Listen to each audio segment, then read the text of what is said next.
So not too long ago, the two young men that are standing in front of you decided to go into business with each other.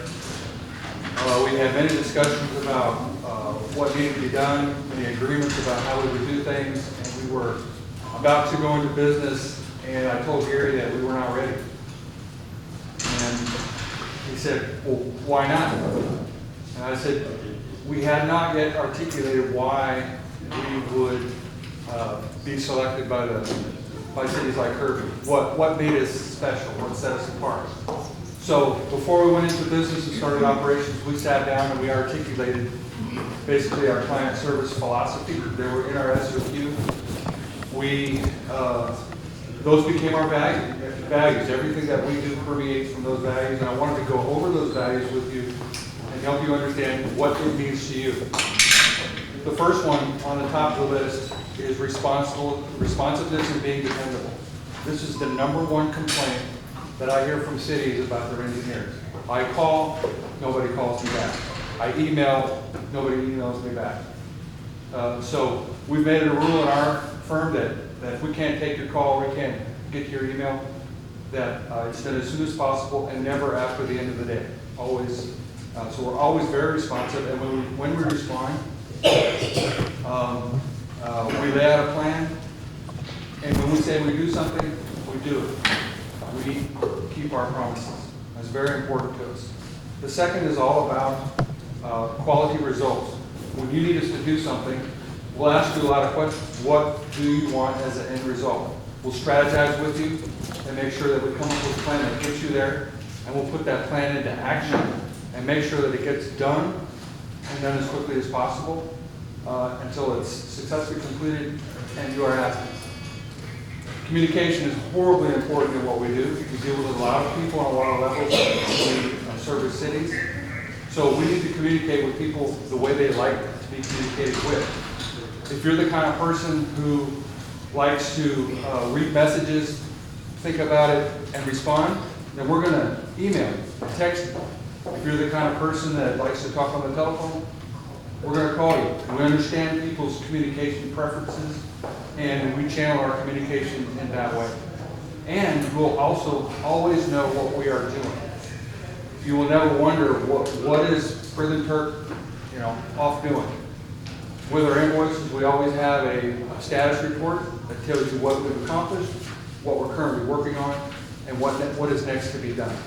So we're always communicating on a frequent basis so you know what we're doing. When it comes to the solutions that we bring, they've got to be practical and they've got to be frugal. They've got to pass what I call the smell test. Does what we're doing make sense to the council, to the staff, and to your citizens? And can it be done within your budget? You have a budget, you can't exceed that budget, and nor can we. We have to all work within our means. And then the last one is being attentive and in tune. We take the time to learn about you, your organization, your city's culture, and how you get things done. And then we use that knowledge to kind of integrate ourselves into your team so we can work collaboratively to run your city. If you don't mind, I'm going to go over just a few highlights of our statement of qualifications, and then I want to get to the best part of the night is to listen to what is on your mind. So you asked for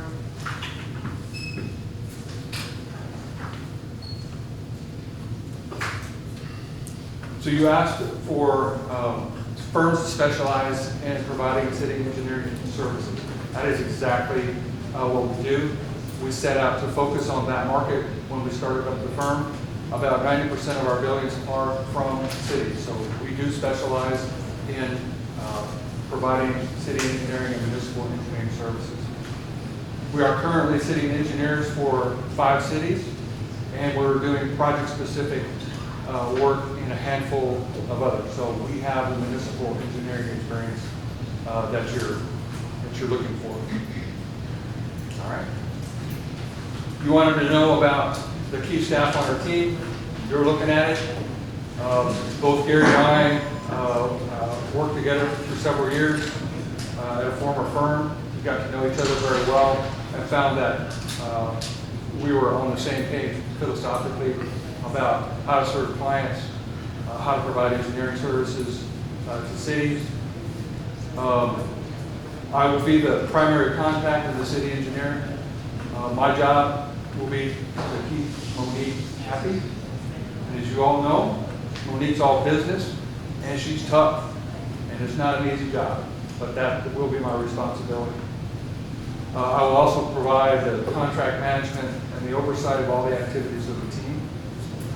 Gary, my business partner, will be the what we call a municipal project manager. So any assignment that we get, Gary will manage that work under his direct control and see to it that we meet all of our contractual commitments in terms of schedule, budget, quality. And he sees to it that things get done. We're both very much get it done type of people, and we're not very patient people. We're always driving to get things done. You wanted to know how we got things done. We talked a little bit about our contracting strategy with task order contracts. We talked about how we pull plans together, how we implement them with a lot of drive, and when things don't go as expected, we make adjustments to keep things on track, and we try to finish really strong so that we wrap things up, keep people happy. You wanted to know about our team. This team has a lot of broad civil experience, and we have the specialties to get work done so that we can handle just about any assignment that might come our way. And in the municipal world, there are no 2 days that are the same. Anything can happen on a given day, and we've got to be ready. We're used to this very dynamic environment, and in fact, we actually enjoy it. It's one of the things that I enjoy about what I do, is to get that phone call and say, hey, I've got this need, can you help? Please jump in. So it's a lot of fun for us. In your RFQ, you asked about, well, how are you going to support our city manager? I think this is one of the things that really truly sets us apart. We really focus on the city manager. They have a very tough job of running your city. We will report directly to Monique. We will take our direction from her, and we will not do anything unless she has told us to do so. A very straightforward, streamlined communication with her. She will not have to hold our hand. We've done this before, and we know how to get things done.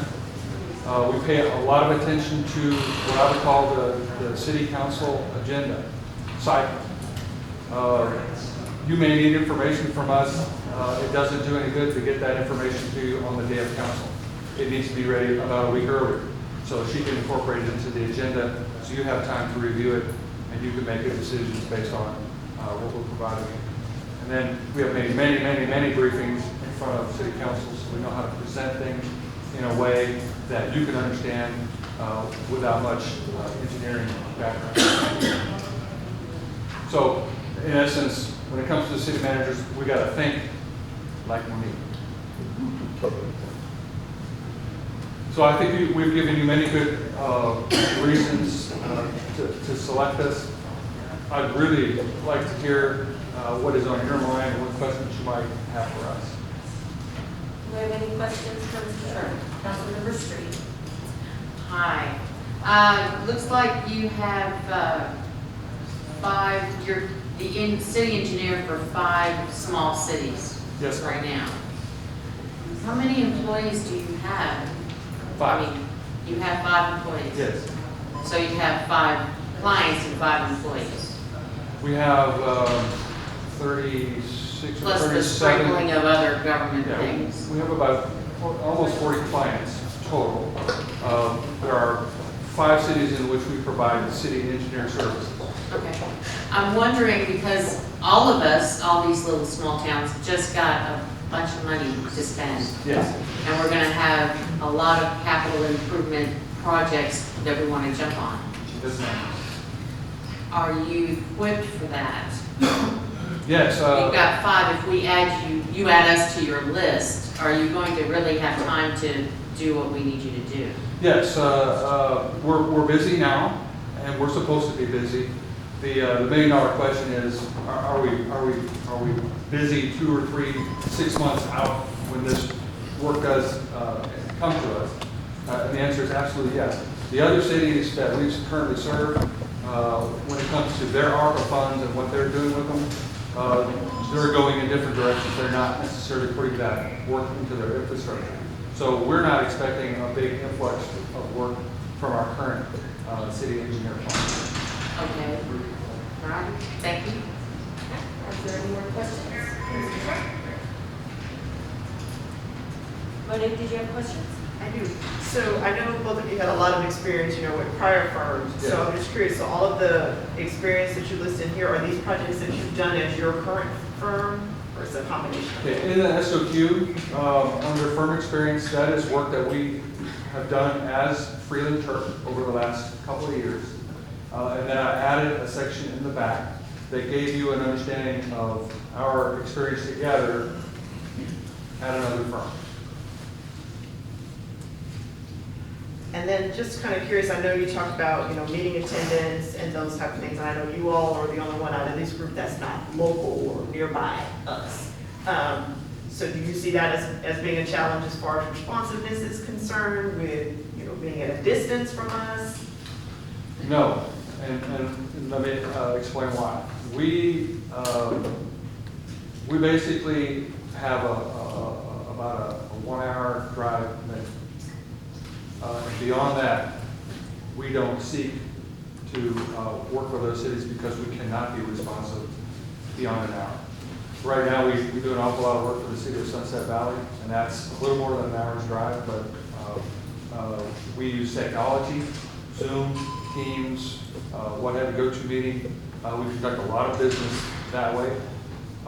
We consolidate our meetings when we go up there and visit, we consolidate our meetings, our field visits, our investigations. So we use that time efficiently. So if you're within an hour's drive of Bulgaria, we're going to be able to serve you just fine.